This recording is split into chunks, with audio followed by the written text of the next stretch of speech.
मध्य प्रदेश विधानसभा में नेता प्रतिपक्ष उमंग सिंगार ने केन बेतवा लिंक परियोजना को लेकर राज्य सरकार पर गंभीर आरोप लगाए।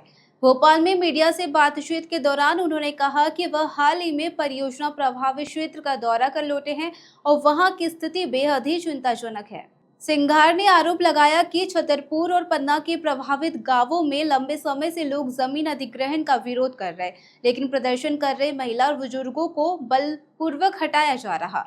उन्होंने कहा कि बिना ग्राम सभा की वैध स्वीकृति जमीन अधिग्रहण किया गया और जिन ग्राम सभाओं का हवाला दिया जा रहा है उनमें वर्तमान सरपंच के हस्ताक्षर तक नहीं है। उन्होंने दावा किया है कि परियोजना से 14 गांव प्रभावित है, लेकिन मुआवजा वितरण में भारी अनियमितताएं हुई है। जिन लोगों की जमीन ही नहीं है उन्हें मुआवजा दिया गया, जबकि कई वास्तविक पात्र परिवार अब भी वंचित है।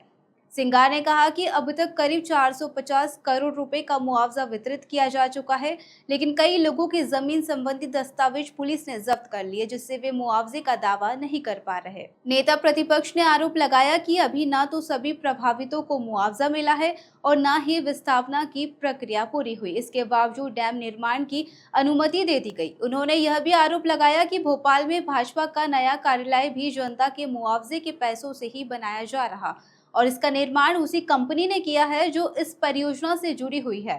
उन्होंने पूरे मामले की निष्पक्ष जांच की मांग करते हुए मुख्यमंत्री को पत्र लिखने की भी बात कही। परियोजना 44,000 करोड़ की परियोजना है। 450 करोड़ के आसपास इन्होंने बांट दिया।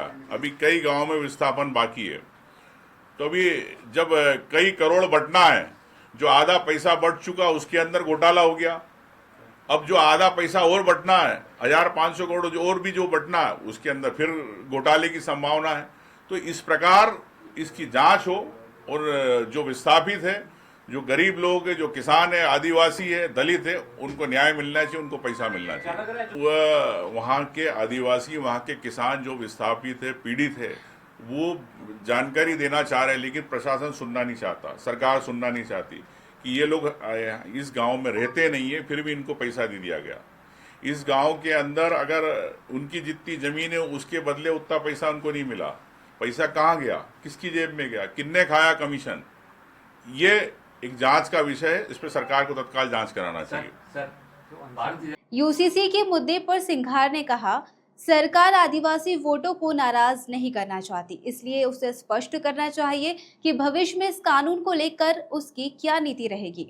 दतिया उपचुनाव पर उन्होंने कहा कि कांग्रेस पूरी रणनीति के साथ चुनाव लड़ रही है और जीत हासिल करेगी। वहीं अवधेश नायक को लेकर उन्होंने कहा कि वे कांग्रेस के वरिष्ठ और समझदार नेता है, उनका भविष्य पार्टी में पूरी तरह सुरक्षित है और वे किसी लालच में नहीं आएंगे।